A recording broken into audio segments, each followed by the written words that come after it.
Hello everyone. This is not a story for the faint of heart.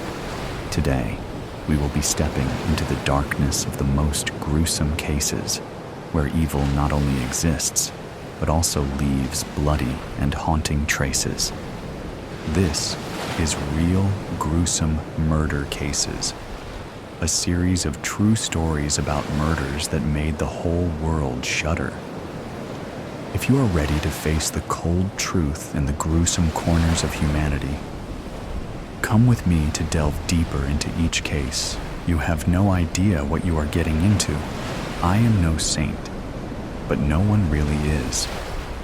Some people are less evil. Some people are more evil. I have done things I am not proud of and will have to live with the consequences once they come. I do, however, refuse to feel guilt for what I have done.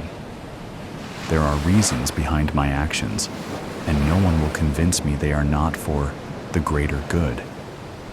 I am writing here in my diary to be able to get it off my chest, as I cannot speak to anyone about it. I wish I could scream it from the top of my lungs, but I can't. If the secret comes out, it probably will be huge. The local media are already talking about it, and when they catch whoever did it, it will be loud. In my mind, I am a hero, but in people's eyes, I will not be. If anyone is reading this, probably after I have been caught, know this: I refuse to feel bad about it. I meant what I did every time. My heart is pounding with excitement, but I close my notebook and rest my head on the wall behind me. I've been doing my assignments for over a year already, but even thinking about them makes my heart race. It gives me rush, flushes my cheeks, and keeps me motivated to keep going. I love everything about it. I look at the time on my watch and get off the bed. Time for my double shift at the bar. I put on one of my tightest blouses with low cleavage, comfortable jeans, and tie my hair in half up, half down style.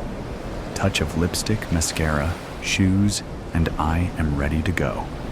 As I walk out of the house, I feel the cold breeze tickle my skin and I shiver. I hate cold. As fast as I can, I lock the door and rush to the car. When I arrive at the bar, there are quite a few customers in already, even though it is only 5 p.m. I drop my bag off at my locker and wash my hands before I walk out to the main room. The music isn't very loud yet, thankfully. The outside daylight is still shining through, ruining the night out vibe, and people are divided between drinking coffees or beers. No spirits in their hands just yet. I make small talk with the colleague I'm taking over from before they leave, and I make my way to the right side of the bar to check if all fruits and garnishes are restocked and ready for the night. For those who never worked at a bar, they never are after a day shift. I slice lemons and oranges, moving on to the limes, when I hear the sound of a metal knocking gently on the polished wooden bar. I look up and immediately smile. My partner in crime is here. She is the most gorgeous woman I have ever met. Has long, curly black hair, bright blue eyes, and a smile I could not stop thinking about. I pour her a whiskey on the rocks and without a word, let her casually look around for the first 10 minutes. "Is your cockroach here already?" I ask, and she shakes her head. "I don't expect him here so early," she replies with a soft sigh. "Besides, I wanted to give you some attention before I see him." I smile and roll my eyes. "Lizzie, keep your flirting skills for the boys. I know what a sneaky little snake you are." She laughs at my joke, but doesn't reply. "How did you meet this one?" She grabs her glass and swirls it around, watching the almost melted ice cubes float in circles. "I accidentally bumped into him at the grocery store, very conveniently wearing one of my cutest dresses. We have been chatting on my fake phone for a week now. And he is definitely the one that did it?" I almost whisper, leaning closer towards her face. "Yes, Polly. He did do all of those unspeakable things to that girl a year ago. She whispers back, and I can smell the whiskey coming from her breath. Then his rich daddy hired a lawyer, paid off some of the important people, and the cockroach is enjoying his life. She puts the glass down and straightens back in her chair. Not for long, though. We make small talk as the time goes, in between me serving customers until about 6 p.m. when the cockroach walks in. He is a tall man with brown, messy hair, sharp jawline, and dressed nicely in some expensive clothes. I can't tell you what brand they are because I know nothing about it, but the way he wears them with cockiness, I can tell he spent money. His dad's money, I remind myself, and continue wiping the already clean bar, trying to make myself look busy. Liz gets up from her chair, greets him with a kiss on the cheek, and sits back down in front of me. They order a round of drinks, and she starts to work her magic. They spend hours on chatting and laughing, although I know Liz is faking it. She always does. When the clock strikes 9 p.m. and her date is pretty tipsy, they order the next round of drinks. I make them and turn my back to the camera to grab the lemon off the cutting board with the pill between it and my finger, and I drop it in his drink. When he starts talking incoherently, Liz grabs his arm and quietly walks him out of the bar. I wait a few minutes before I ask my colleague to look after the bar as I need a quick break and leave as well. I find them in a back alley, the cockroach sitting sloppily on the floor, resting his back and head on the wall, and Liz standing above him, looking at her phone. As soon as I walk up to them, she looks up. I spoke to his victim. The girl was still so upset about what happened. She whispers, with anger in her eyes. This piece of... He took something away from her she will never get back. He deserves what is coming his way. I don't reply, but nod in agreement. I look at the guy's face and feel disgusted that he not only felt it was okay to do what he did, but also decided consequences are not for him to handle. My stomach feels tight, something heavy like rocks growing inside it. I am not sure if it is from nerves, stress, disgust, or excitement from what is coming. It is Liz's time to deal with the man, and I need to get back to work soon enough. I help her tie his hands and feet, put him in the boot of the rented car, and turn to Liz. He should have admitted and faced the punishment, I hear Liz say as she slowly walks towards the driver's door. She isn't looking at me, and I am not sure if she is talking to herself or me. He is a gross, creepy cockroach who has done something horrible and he needs to pay. The smug smile he had on his face when the case was dismissed, knowing he got away with it. I see her shake her head in the streetlight falling on her from above. Well, he didn't. They don't anymore. I whisper back and walk into the bar. HIM. I can feel the headache getting worse as the shouts don't end. Mr. Robertson came to report his son's missing, but ever since we took all the information and said we will look into it, he has been shouting at various officers. He wanted the whole station up at this moment and searching for his son. We tried explaining to him that we will not be able to find him within the next hour, so when he kept shouting, we threw him out, threatening with a ticket. I spin around in my chair to look at the cork board again, but feel hopeless. Missing men keep being added to it, but no more clues have been discovered. I feel like a complete idiot.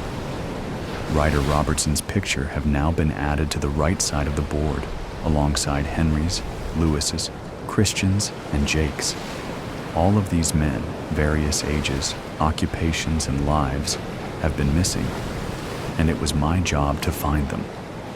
I hear someone walking up to my desk, and I turn to see my partner Jesse. I could put an egg on your head and would be able to fry it within a minute, he says and smiles at his joke, but I don't smile back. I am too tense. Hey, I know it is hard, but with a new victim, there is a possibility for potential clues. I nod without saying anything and turn back to the board.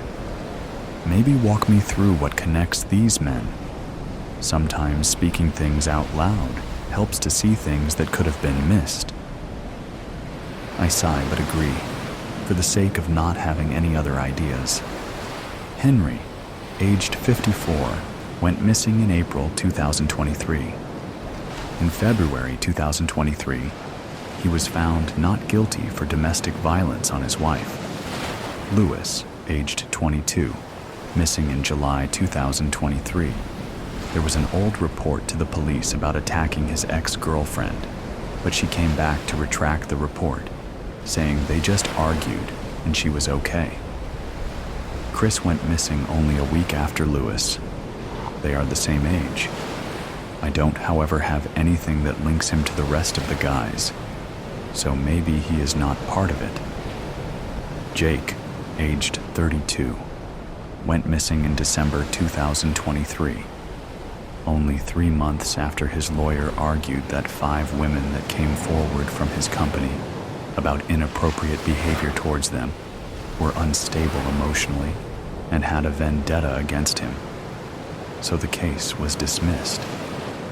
And now, we have Ryder, who a year ago assaulted a girl, but somehow the DNA samples the doctors collected disappeared right before the trial. All of them have been seen with a woman at a bar the night before they went missing. So, the only thing that connects these men are vile actions against women. What if the women did it? I laugh and roll my eyes. Yes, because the experienced detective didn't think of that. I will check with the girl from Ryder's case, but all others have rock-stone alibis. I pinch the bridge of my nose with my fingers and rub it, trying to get rid of the headache. Soon enough, this case will be assigned to someone else, since I can't seem to get any leads. And this would be an absolute nightmare for a young, ambitious detective like me. I needed to get at least something to keep me going. I think you need a drink, Jesse says, and I look at him from under my eyebrows.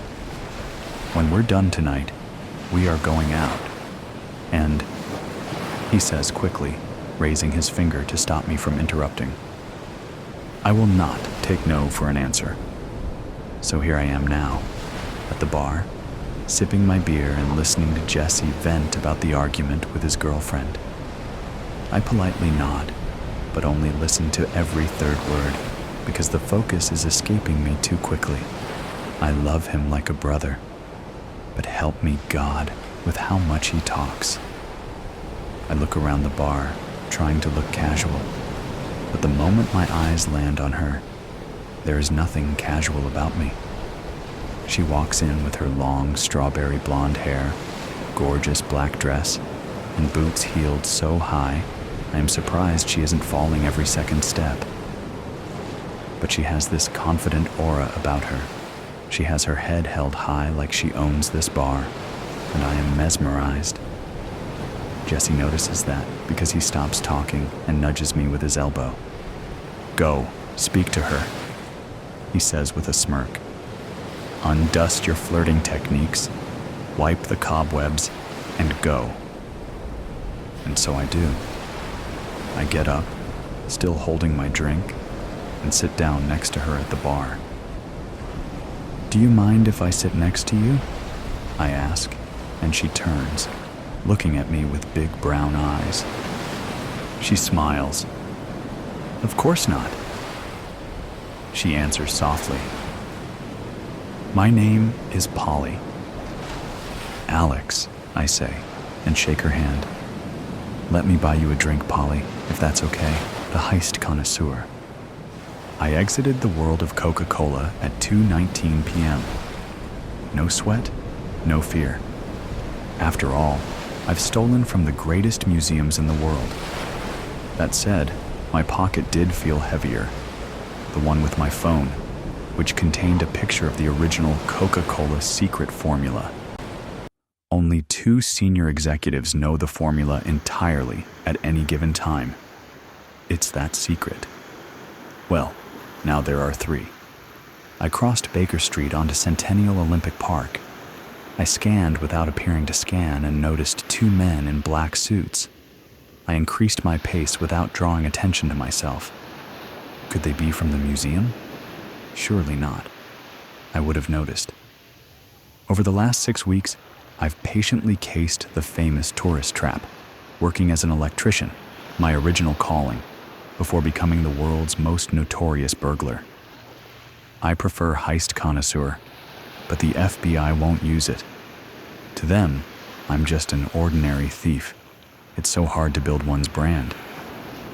I stopped and sat on a park bench.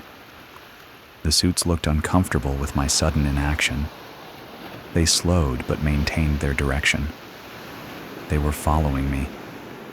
My photographic memory flipped through the museum's security personnel, and those 2 were not there. I got up and walked to them. We were surrounded by kids playing, lovers holding hands, and walkers listening to mumbled headphones. These 2 won't make a scene. I, on the other hand, will. It was easier to disappear in chaos. I love pizza on mountain roads if it's December, I said, looking in the opposite direction of the startled pair. What? One of the suits said. Come on.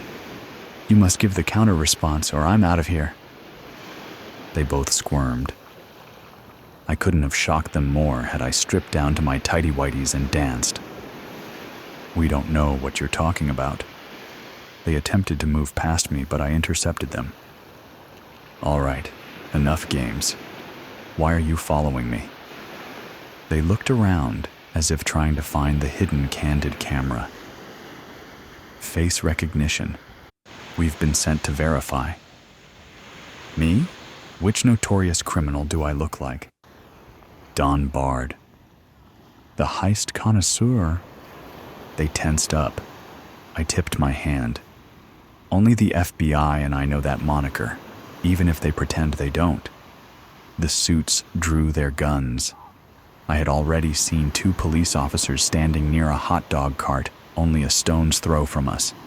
I shouted "gun" and pointed at the 2 suits. The police officers reacted quickly. "Put the weapons down!"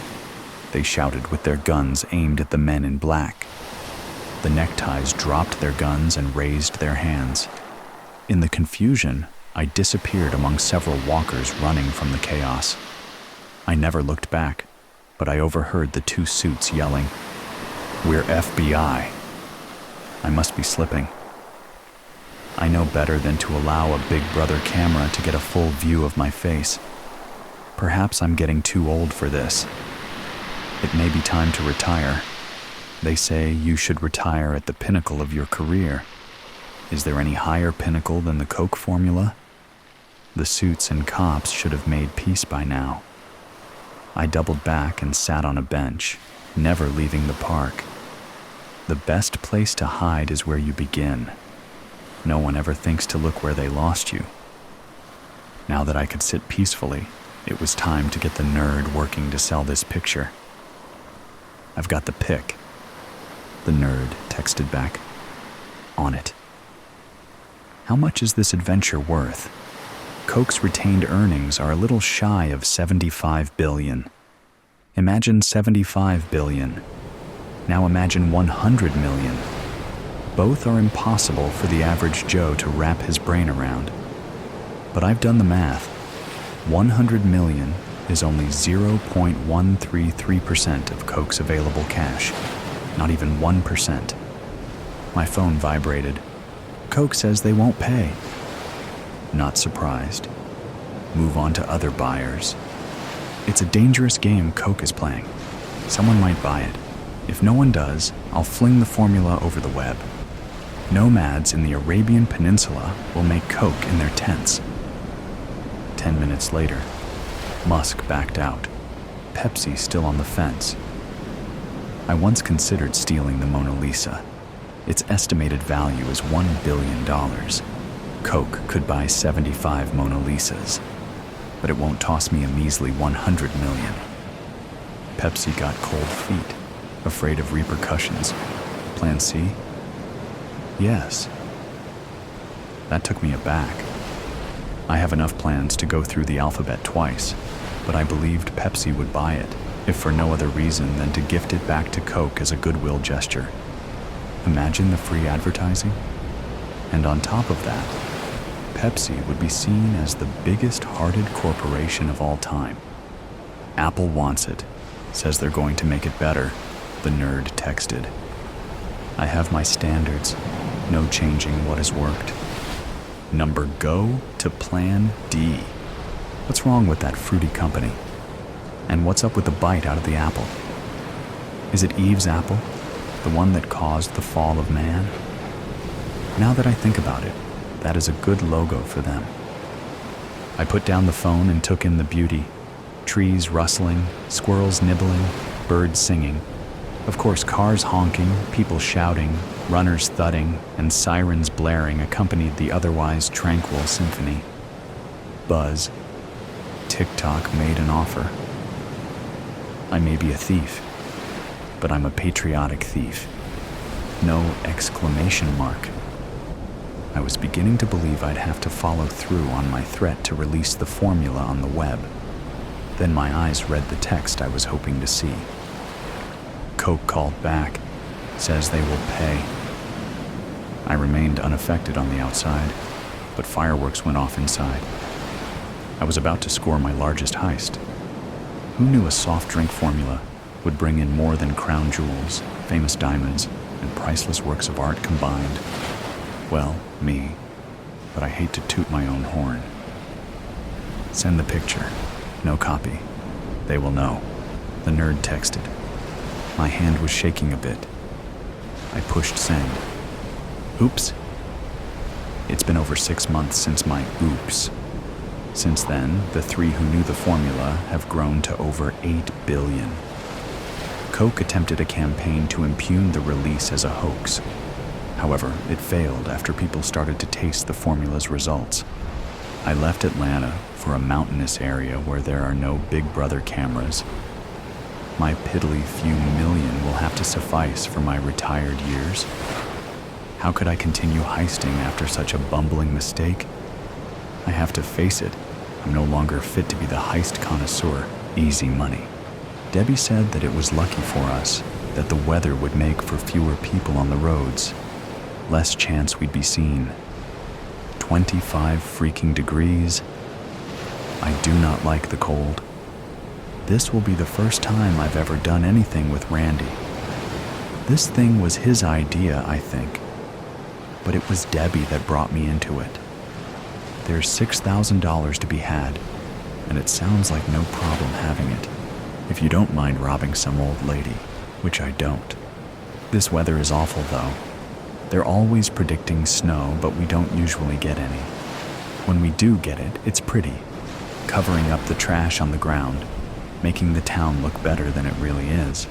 So, Debbie told me about this, and then has Randy tell me the details. We're planning on tricking this old lady, but they don't really have a handle on how to do it. We're going to tell her they're from the city, tell her they need to look inside her house. Randy looks like a teenager, and Debbie's a girl. They need me to be the man from the city. I told them I had a blue shirt with badges on it. It had belonged to my brother Danny, who's doing time in the state penitentiary, back when he worked for the city. I've got his van, too, and it's plain white like a service vehicle. Debbie was Danny's girlfriend before he got locked up. Now she's Randy's. She ought to be my girlfriend because I'm a lot more like Danny than Randy will ever be. But I get it. Randy is smart, and Debbie wanted somebody who was not like Danny. So, we got this plan. It's Randy's plan, but we're all in on it. I have a gun. It's a gun Uncle Terrell gave me when I was a kid. It's a .22, but it works. Randy said not to bring it, but I really want to have it with me. You can never tell what might go wrong. What if this old lady has a gun? Did he ever think about that? So, I got the shirt and my van. We got what we need. This morning, we went back over what to do. We go to the old lady's house at a little after 12. Traffic in town is busy, but this place is outside of town. It's on a street that zigzags off from the highway toward Atlanta. I drive up in front of the house, parking so that she can see the white van if she looks out the window. I get out and go up to the door with Debbie behind me. Debbie is going to be wearing a big coat, and I'm going to say she's my trainee. First, though, I have to tell the old lady that there's been a problem with her electric bill and that she's being charged too much. The city is sending me to fix it. I'm gonna tell her. She opens the door, because who wouldn't want somebody to fix it so that a bill is lower? And that's when I tell her who Debbie is supposed to be. I'm asking the old lady where the kitchen is, because this problem is probably at the outlet the refrigerator is plugged into. When she starts to take me there, Debbie asks if she can use the bathroom. While I'm in the kitchen, Debbie goes to the old lady's bedroom. Randy says the money is in the bottom drawer of her Chester drawers. I keep the old lady busy till Debbie comes to the kitchen. Then I make like I fixed the problem, and we leave. Easy peasy, lemon squeezy. The old lady won't know she's been robbed. The next time she looks for the money and it's gone, she won't think that it might have been the city electric guy. She's old. If she does remember us, she sure as hell won't remember what we looked like. Randy says there's about $6,000 there. I'm like, how do you know? He says the old lady is Dexter Lockwood's granny, and Dexter told him, we gotta give Dexter some of the money. Randy says no, that Dexter is stupid, and just told this without thinking up the plan himself. Randy is staying in the van while Debbie and me go inside. With the weather as cold as it is, it wouldn't be a good idea to turn the thing off and just hope it will start when we get back. It's usually reliable, but in this weather, I don't know. I'm leaving it running with Randy inside, out of sight. And damn, it is snowing. So, I drive a little slower on the way, looking around to see how many cars are out, and since the snow just started, there's quite a few. We get to the house and it's not what I was expecting. I thought it would be something pretty nice, but it's not. It's a little bit bigger than the shotgun houses in Milltown, but not by much. There's a carport full of junk, and the Plymouth in the driveway looks like it hasn't moved in a while. I asked Randy if he was sure this was the place, and he said that he was. I parked on the street and looked over at Debbie. She's a pretty girl, but the kind of pretty girl that knows she's pretty. The coat she was wearing had a fur collar that she pulled up to cover a good bit of her face. She said, "Here we go. Part 2. Debbie." When Steve pulled up in front of the house, I could tell that he was scared, and it wasn't just because of the snow. He was dim in the head like his brother Dennis, but Dennis wasn't scared of anything. That's why he was locked up. A little bit of scared can be a good thing. It keeps you from being foolish. Randy and I had gone over the plan a good bit before we got Steve involved. He had the shirt and the plain white van. He was too dumb to send in alone. Somebody needed to go with him to be sure he didn't screw it up. While we're going over the plan, Steve started talking about having a gun he wanted to bring with him. Randy said no. A gun would change all of this. We would go from basically pulling a scam to maybe getting charged with assault with a deadly weapon of an old lady. I'm scared that Steve brought it anyhow. So, it's below freezing, and the snow has started to stick. I didn't say anything though. We needed to be focused on what we were doing because this was $6,000. 2 for each of us. I could last 6 months on $2,000 if I was careful. And I was careful. I'm not mentioning that until we get this done. I want my money, and then I'm done with Randy, and with Steve, and with Dennis. When he stopped the van in front of the house, I could see Steve starting to freak out a little. I didn't want him to spend too much time thinking, so I just looked at him and said, "Here we go." I got out of the van and started around. Randy got in the driver's seat. We went to the door and knocked. The old lady opened it right away, like she had been standing there waiting for us. She's tiny. I mean, I'm only 5'2" myself, but she's shorter than me. A tiny little old lady. "Can I help you?" Steve stutters a little, but manages to say, "We're here about your bill. Has it been too high lately?" "What bill?" she says. "The electric bill," he says. "Has your electric bill been too high?" "It's high," the old woman says, just like any other old woman would have said about any other bill. The old lady is tiny, but she's mad, staring at him right in the eye. "Let me come to your kitchen," Steve says. "I can show you what the problem is." "I need to go to the bathroom," I say, but the old lady doesn't hear me. The old lady looks at me and says, "They got to send 2 of you to look at it?" Steve is in over his head. "Let me come to your kitchen," he says.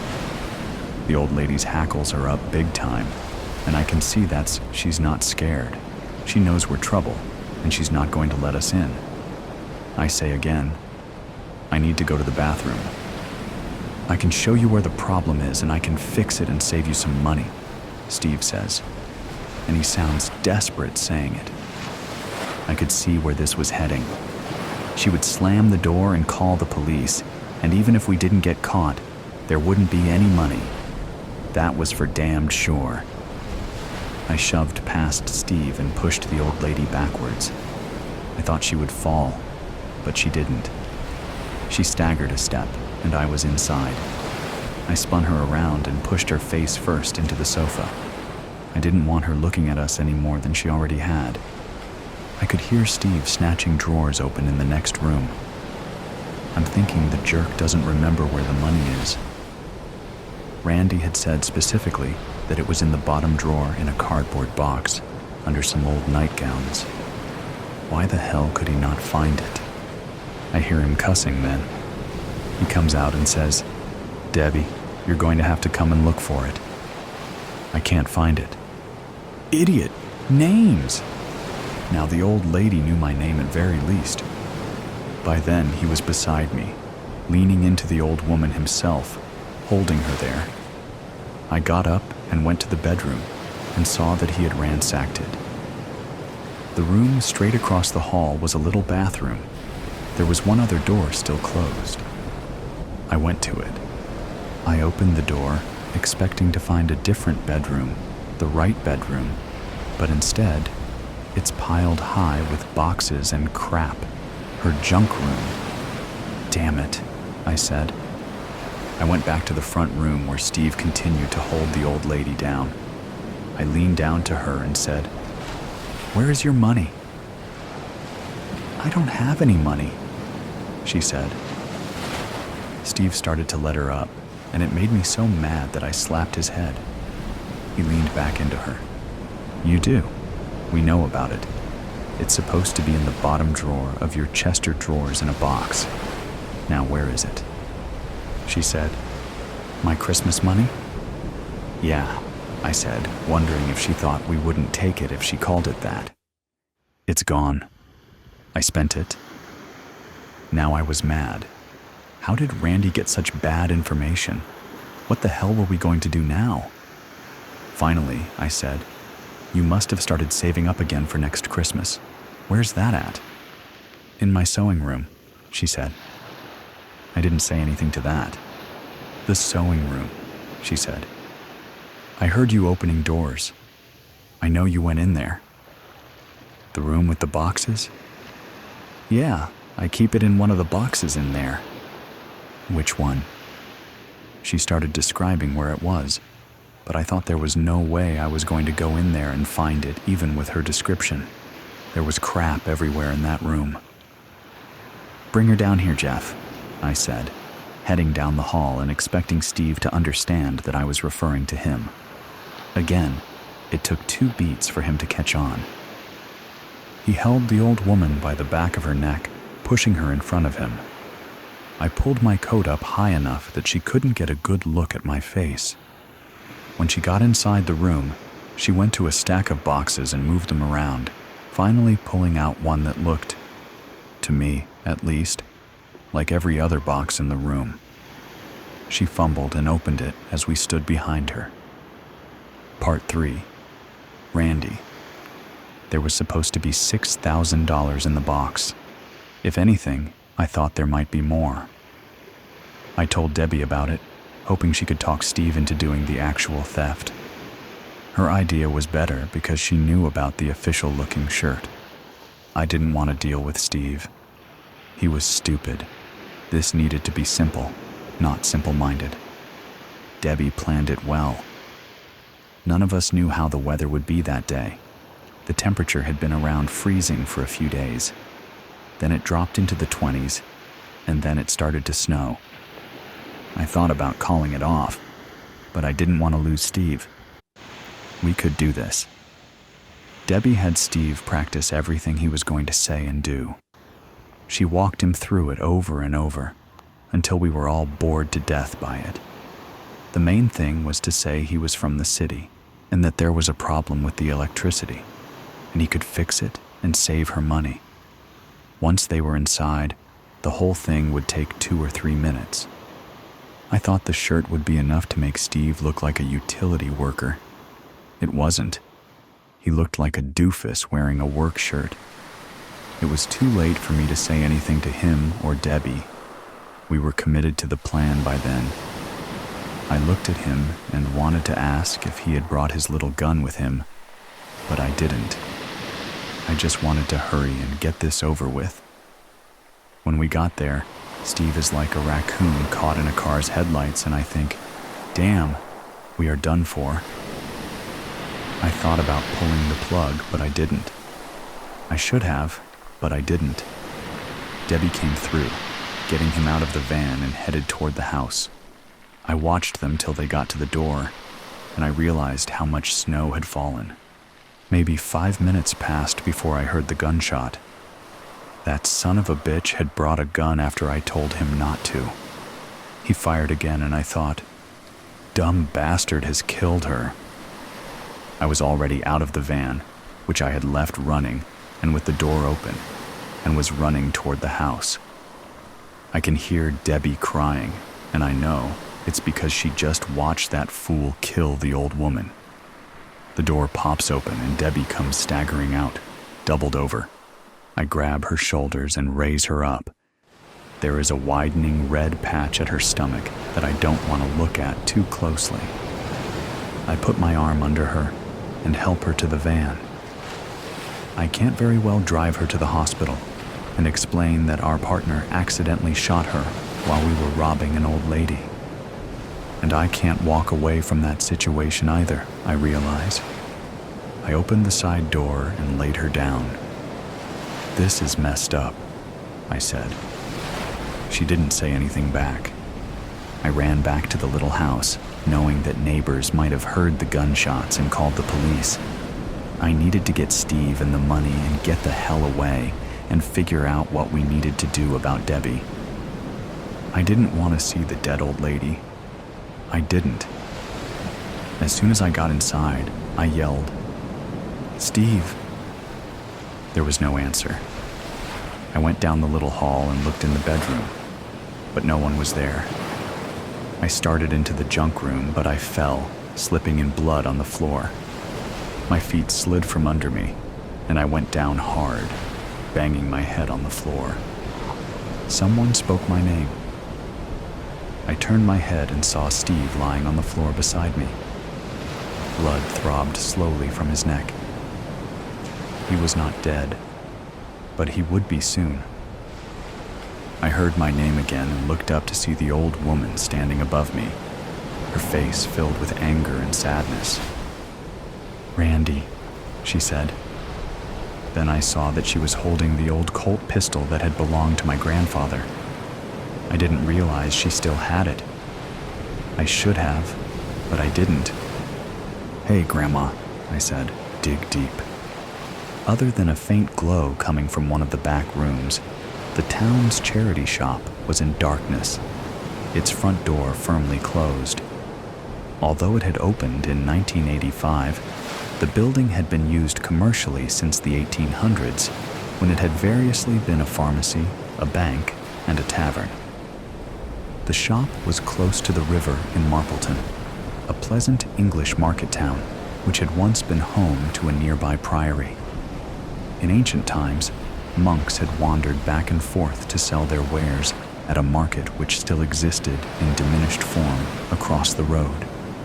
Regulars were now peering through the shop window, but the main lights stayed off.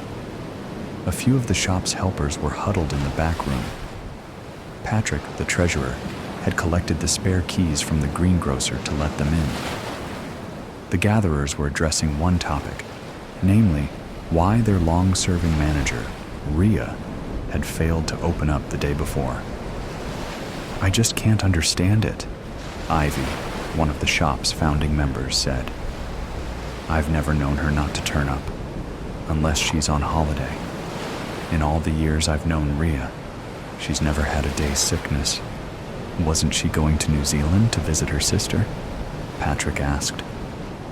"She was, but not until the following week. It's in the shop diary. Here, take a look." Ivy tapped the relevant pages meaningfully. "I'm not doubting you, Ivy, but she may have got the dates wrong. She wasn't in the habit of making mistakes."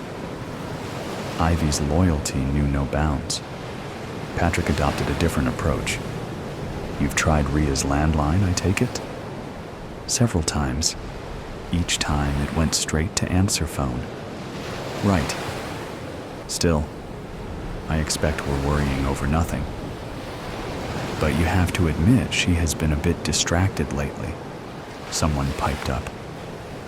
Patrick turned to Silvana hopefully, but she shook her head. "I've tried her on her mobile, but nothing." Silvana was a refugee who had joined the shop 2 years earlier.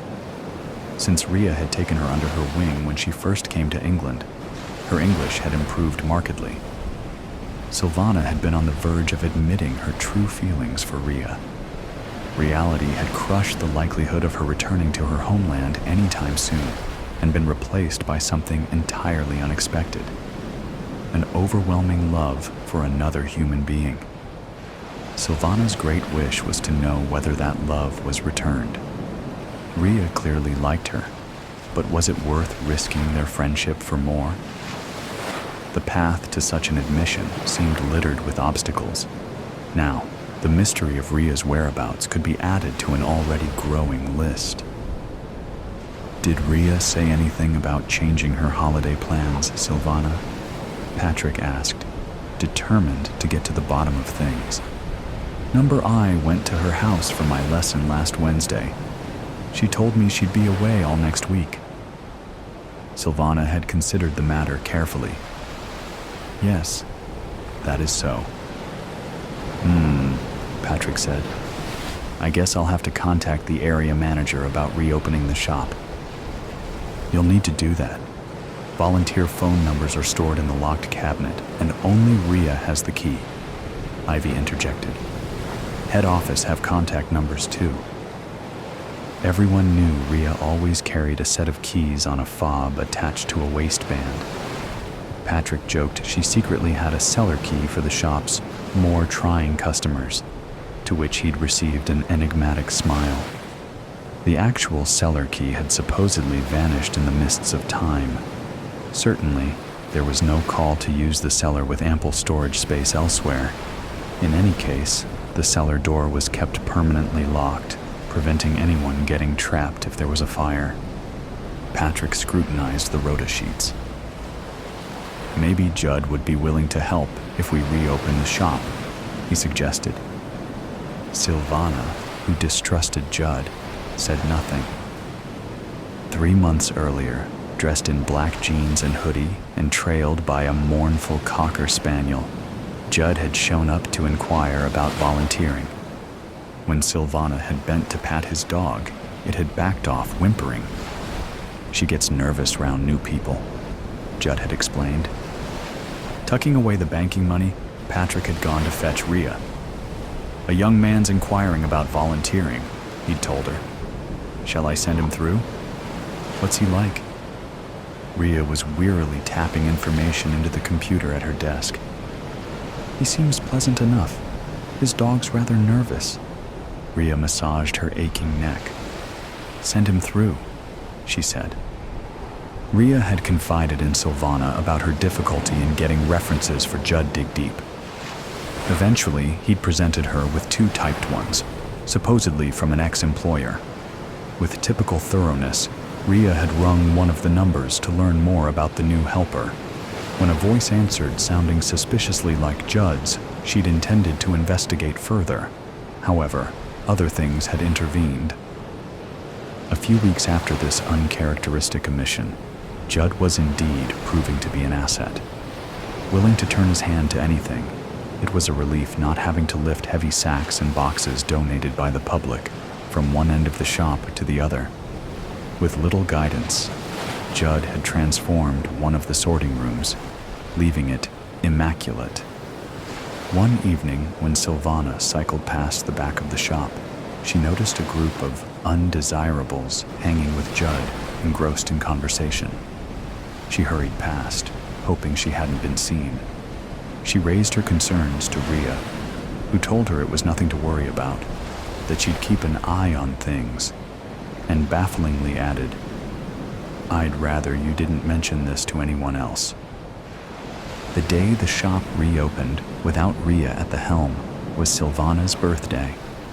Patrick invited her to join him later for one of his wife's specials, homemade pizza and pear wine. The food tasted delicious, but she pushed her plate to one side. You're still worried about Rhea, aren't you? Patrick observed. Her cell phone is dead. It's strange. I knocked on her door last night, but still no answer. Patrick got up. I tell you what, I happen to know Rhea's neighbor, Angela, from the book club. She looks after the garden when Rhea goes away. She may well have a spare key. I'm sure there's nothing to worry about, but it wouldn't do any harm to check if everything is all right. Silvana was relieved. That's a great idea. Thanks, Patrick. I've been known to have a few in my time. Come on, get your coat. Let's see if we can solve this mystery. Half an hour later, the pair were standing in Rhea's house. The hallway led into an open-plan kitchen diner with gleaming countertops and state-of-the-art gadgets. The smell of coffee lingered invitingly. When Rhea's partner Lindsay had died 5 years earlier, she'd left her with a generous insurance payout. Silvana sighed, remembering the other day when she and Rhea had drawn close over a bottle of wine. Rhea had even given her a present. Only to be opened on your birthday, she instructed. But beneath the gaiety, she'd been out of sorts. Rhea had brushed aside Silvana's offer of help with a brisk, I'm fine. I'll check down here if you do upstairs, Patrick said, jolting Silvana back to the present. The passport was lying on the bedside table. However, the photograph bore little resemblance to the person Silvana had come to love and admire. Having spent time working for a private detective agency when she was younger, instinct overrode caution, and she began a meticulous search for clues. Predictably, Rhea's shop keys were lying on the bedside table. More unexpected was the discovery of another set of keys attached to a ring with a tag labeled Cellar. Are you all right? Patrick called up from the bottom of the staircase. I'm okay. Silvana tucked the cellar keys into her bag. Then she remembered Rhea's present and opened it. She was surprised to find a pay-as-you-go phone already charged up. Well? Patrick exclaimed. Did you find anything? Just this. She gave him the passport. That's odd. It appears she never made it to New Zealand after all. Maybe it's time to involve the police. What? Right now? It is rather late. I doubt they'll want to be disturbed tonight. Patrick thought of the half-opened bottle of wine waiting back home. I'll act tomorrow morning. Shall I walk you back? No need. I can take care of myself, Silvana said firmly. The moon was her only companion as Silvana descended the cellar steps at the back of the shop. With growing unease, she encased her hands in a pair of gloves and took off her shoes. She didn't want anyone to know of her presence. After 3 attempts, the door creaked open and she was met by a cloying damp, overlaid by something else. Something unpleasant. Tensing, she flicked on her phone torch and spotted a narrow corridor with another door at the end. Filled with foreboding, she slowly turned the handle. She smelt the body before she saw it. Wearing the trademark hoodie, the bloating, discolored thing in front of her, could hardly be called human. Judd lay slumped against an upturned table, his eyes staring and opaque. Silvana covered her face with a handkerchief to prevent retching and inspected the scene, noting the bloodied head and smashed vase lying beside it. The blood had pooled and dried, staining the clothes and floor. She was no expert, but if the rotting undertones were anything to go by, death had probably occurred a few days earlier. Even then, horror was blunted by relief. So long as it wasn't Rhea, she had the strength for anything. But where was Rhea? Adjusting to the dimness, Silvana tried to make sense of her surroundings. Some crudely constructed shelves filled with storage tubs and packets lay stacked against one of the walls. The place was obviously some kind of drugs den. Could Judd's death have been the result of a disagreement with other gang members? Silvana's stomach lurched. What if they turned up and found her? She'd only just locked the cellar door and picked up her shoes when she heard voices on the driveway. Somehow, she managed to scramble behind one of the bins underneath the fire escape. Hardly daring to breathe, she waited until the scuffling feet passed and the gang disappeared down the cellar steps. Then, she bolted into the night as fast as her trembling legs would carry her. She would decide what to do when she got home. Halfway across the town's park, muffled ringtones came from her bag. Silvana?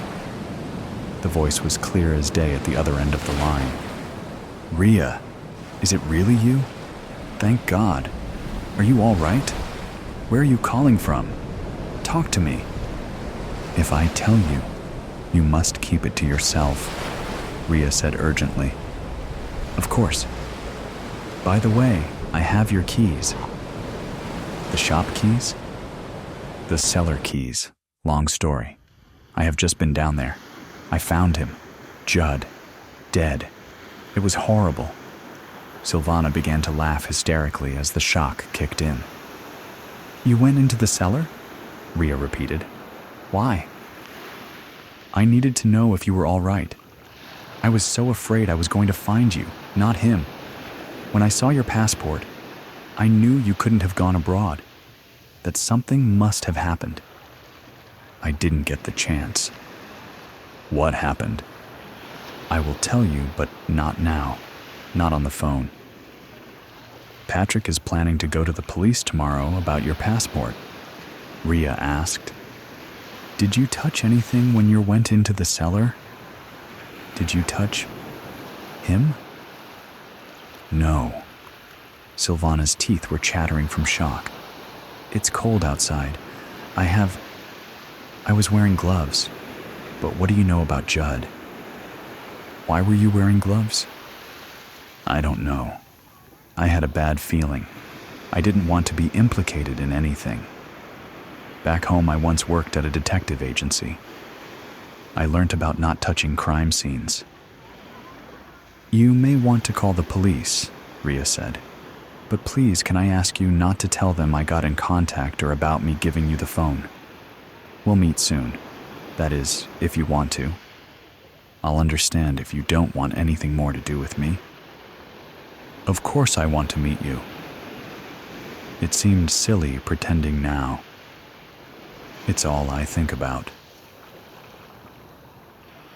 Silvana's heart flipped when she saw the distant figure standing on the pier below. The matinee performance at the Pavilion Theater was in full swing, and the pier was almost deserted. She came up behind Rhea, patting her on the shoulder. "Hey!" Rhea turned, instantly relaxing when she saw her friend. "Hey!" Silvana sank into Rhea's arms. For a long time, the pair embraced. "It's so good to see you," Silvana said. "Likewise." Rhea glanced round. "Does anyone know you're here?" "Number, and I'm so hungry." Rhea grinned. "How about some fish and chips? I'll treat you." "You mean the famous English fish and chips?" Rhea grinned. "I've discovered a great place on the front." She linked arms with Silvana. "Come on, let's eat.